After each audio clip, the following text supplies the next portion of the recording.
Hey guys, it's Phoebe. I hope you're all safe and well. Okay, so I don't know about you guys, but sometimes it just all gets a little bit much, doesn't it? AD is still churning out all his conspiracy theories. He won't listen to anybody who tries to say otherwise. Although he says it's a healthy debate, if you disagree with him, he doesn't listen.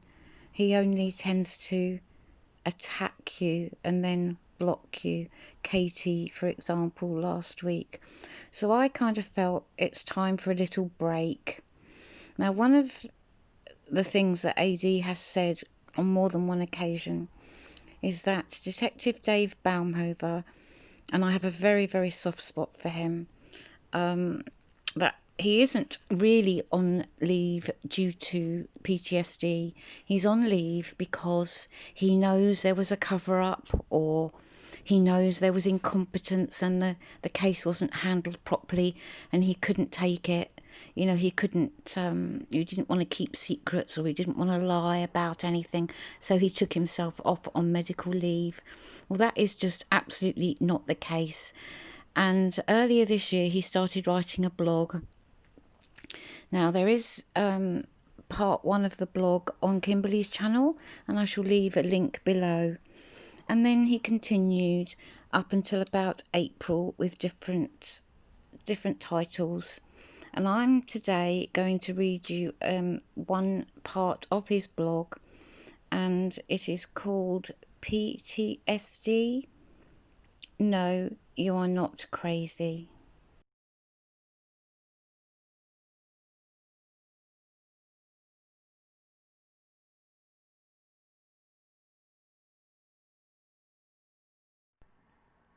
Okay, before we start, I just want to read a few things to you that he's written regarding his blog, okay? After learning 228 law enforcement officers took their own lives in 2019, I feel compelled to share my story with hope that it may help someone else who is struggling with PTSD or experiencing some type of mental health crisis. This blog is also directed at those entering into a career where repeated exposure to trauma is likely. In March of 2019, I was diagnosed with acute PTSD subsequent to leading the investigation into a family annihilation perpetrated by inmate Chris Watts. Through therapy, I've learnt the Watts case wasn't the cause of my PTSD, but rather the final straw, as it were. The point of this blog is to share my story with hope it will help others struggling, and to help break the stigma surrounding mental health care and wellness of first responders. Although I don't consider myself a Bible beater, I will discuss how my career drew me away from my faith and how the Watts case later renewed my faith in God. If that offends you, I suggest you stop here. I feel there's a little message in this next part for certain someone. Although I may refer to it in this blog, it is not about the specifics of the Watts homicides case, and I won't tolerate negative comments surrounding it. If you are one of the YouTube conspiracy theorists I've been made aware of, please go back to YouTube or wherever you feel most comfortable. This blog is not about money or exploiting a tragedy of any kind. I pay for this site and won't accept personal donations. If you're interested in making a donation, please consider organisations such as Blue Help or the Lone Survivor Foundation. Also, if you're a producer reading this, please note that I will continue to decline interview requests associated with profit or sensationalism. Well said, Detective Dave Baumhover. Okay, so let's get into it now.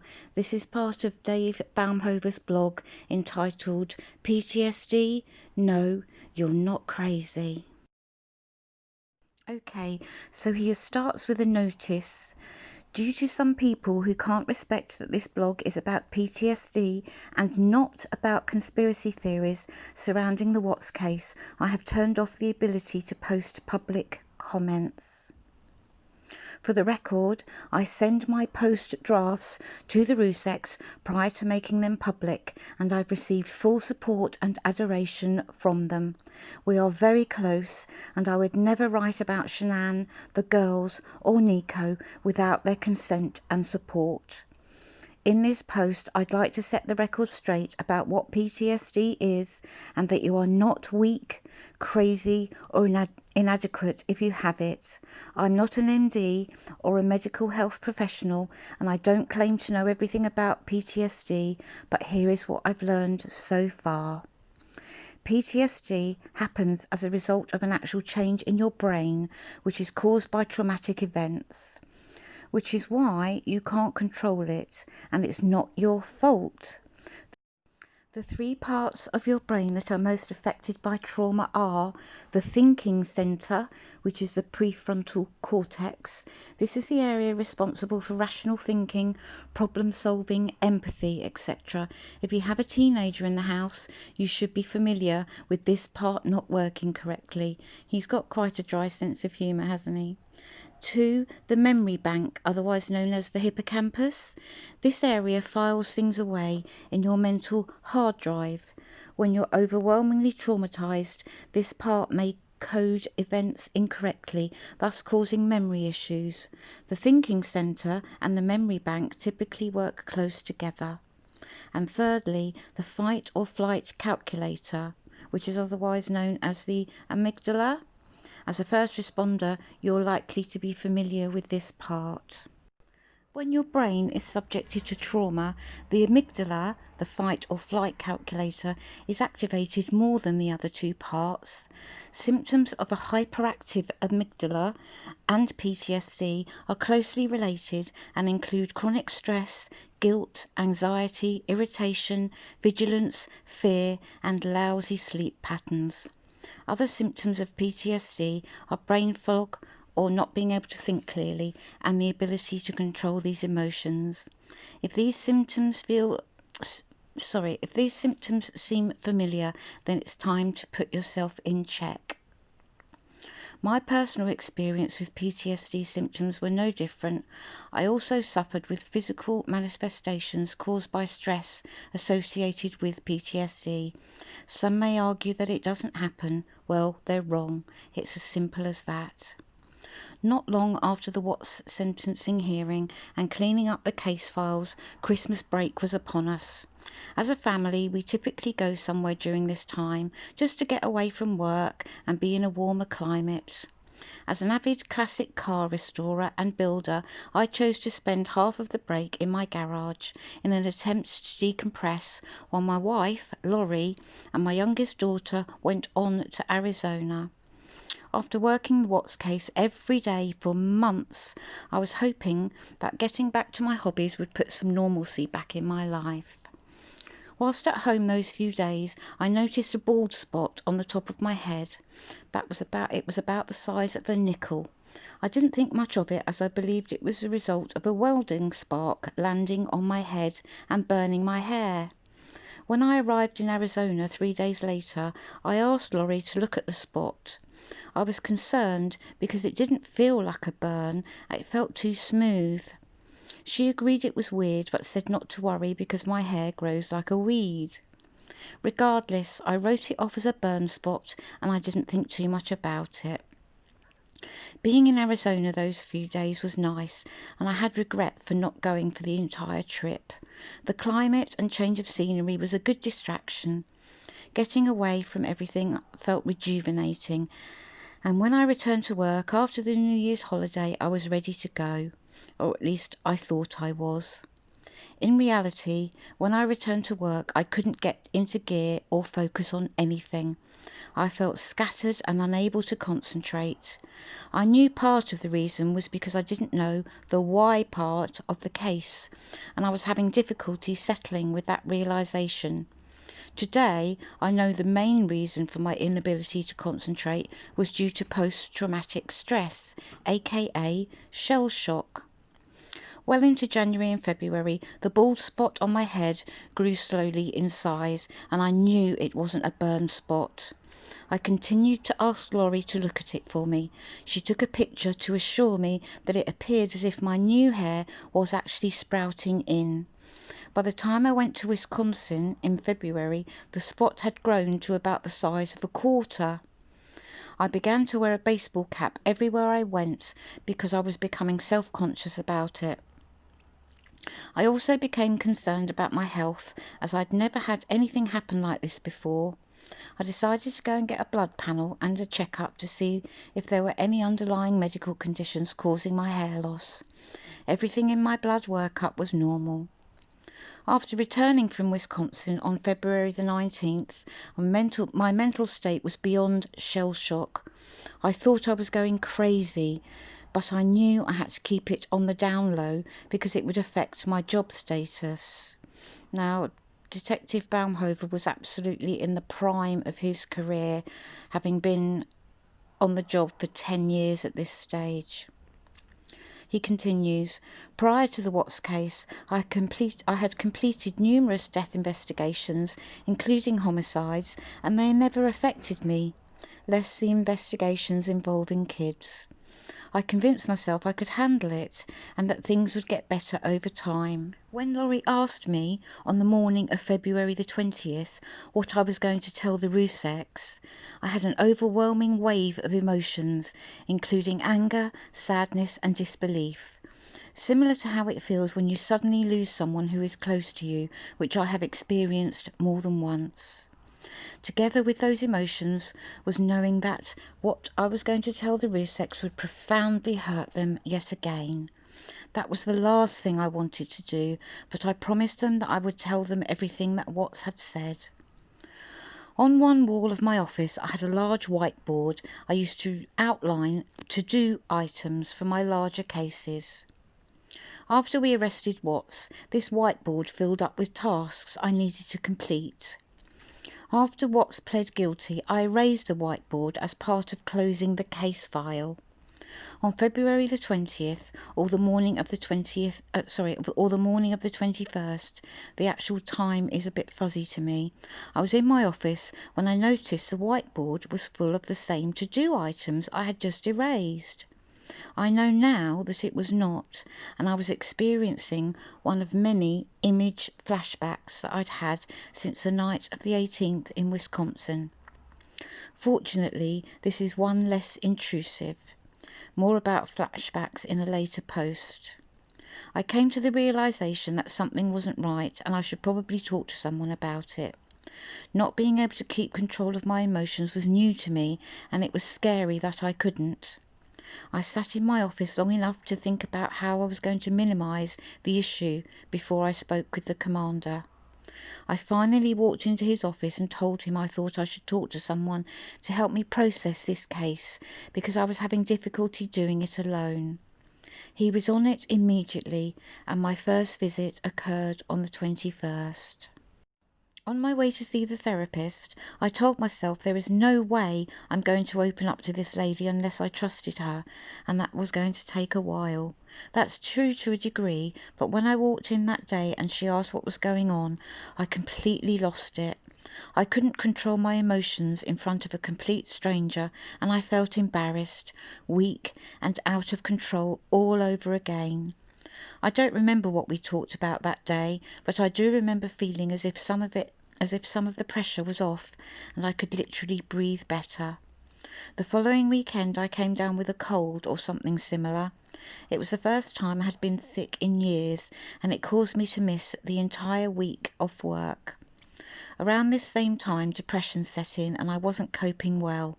I had no desire to work or do anything but sleep and lay around the house, all while dealing with an uncontrollable wave of emotions. Over the next couple of weeks, I requested to continue with some time off work. I figured just being away for a while would get me back to normal. During this time is when I really understood why people who deal with mental health issues commit suicide, and that realization was frightening. Although I began to understand suicide, there were two reasons I never went any further with the thought. Firstly, I've investigated numerous suicides in my career, which included death notifications. I would never put my family through the pain I've witnessed many times when I told someone their loved one had taken their own life. Second is my hatred for the evil that lies in people like Watts, and I will never let it beat me. The evil that lives among us takes pride in destroying people, but it can kick my ass. The last week of March was spring break, and we had previously planned a road trip to Arizona. Remembering the rejuvenating yet short December trip, I was looking forward to going. Logically, I knew I had to pull it together and get out of the dark place I was falling into. While in Arizona, we met some friends at a restaurant. I don't recall the name of it, but there were many types of exotic birds in cages all around. Looking at the birds was interesting and a great distraction while we waited for a table. About the time we were being seated, a family walked in behind me. When I heard the voice of a little girl, I turned around and I saw two little girls nearly identical in size and proportion to each other as Bella and Celeste. My anxiety levels spiked immediately, and as I walked past them to leave the restaurant, I began to have the same feelings I had experienced in my hotel room in Wisconsin on the eve of February the 18th. Vivid images of Bella and Cece were going through my head almost like a slideshow. After I calmed down a bit, I realised I was outside, and I thought everyone was probably wondering where I went. I started back into the restaurant and wrote off the experience just as another bad memory. I remember beelining to the table and avoiding looking at anyone else in the surrounding area. The table was situated near the back of the dining room, and I sat with my back to the crowd. This in itself felt conflicting, with my back to a door and people I didn't know. Although I was cognizant of this, I was more focused on what was going on in my head. About halfway through dinner, I heard voices of who I presumed to be the same two little girls who were now seated behind me at a table. The place was so loud I could only hear them when they spoke over the crowd noise. I zoned out for a bit as I began to recall the videos Shanann had of her girls on her phone.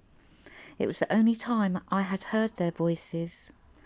Laurie reeled me back into a conversation at the table, and I tried to engage, but all I really wanted to do was to get away from that area as my anxiety level was climbing.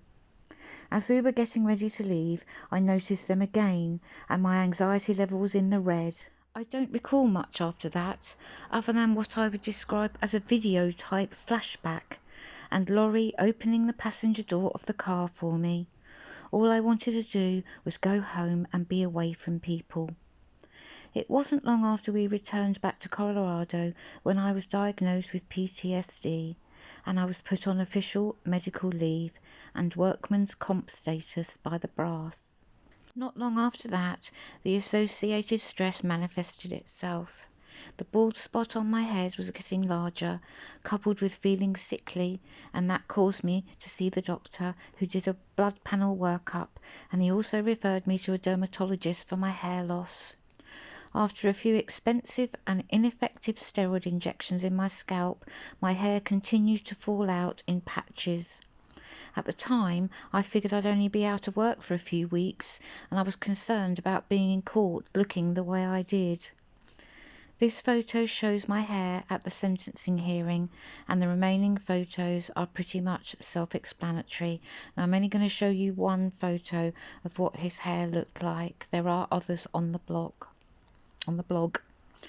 Rapid weight loss accompanied my alopecia, and it didn't take long for me to drop 30 pounds, weighing in at about 145 pounds at one point. Today, nearly a year later, both my hair and my weight are back to normal, but I struggle with other symptoms associated with PTSD. As first responders, we're used to fixing things and then moving on to the next problem to fix that. The realisation of not being able to fix this when I thought it should be was difficult to accept. I'll stress again the importance of taking care of your mind if you're exposed to trauma. If you're repeatedly exposed to it, you're at a higher risk, but one event, like the Watts case, can cause PTSD. In the cop world, think about all the other people involved in your case or event. People like prosecutors, forensic interviewers, medical examiners, and of course, your family. The brass of many agencies are taking notice of this, but others aren't. It's time to fix it. Dave. In loving memory of Shanann, Bella, Celeste, and then in brackets Cece, and Nico. So there we go, guys. I hope you found that interesting. Detective Dave Baumhover's blog. I'm going to leave it there, but I just wanted to say a big thank you to Detective Baumhover and everyone within Colorado law enforcement and DA Rourke. Thank you for all your hard work, your ongoing hard work, and your dedication to protecting and serving. I'm going to leave it there, guys. Thank you very much for sharing your time with me. I love you lots, and I shall speak to you again very, very soon. Bye-bye.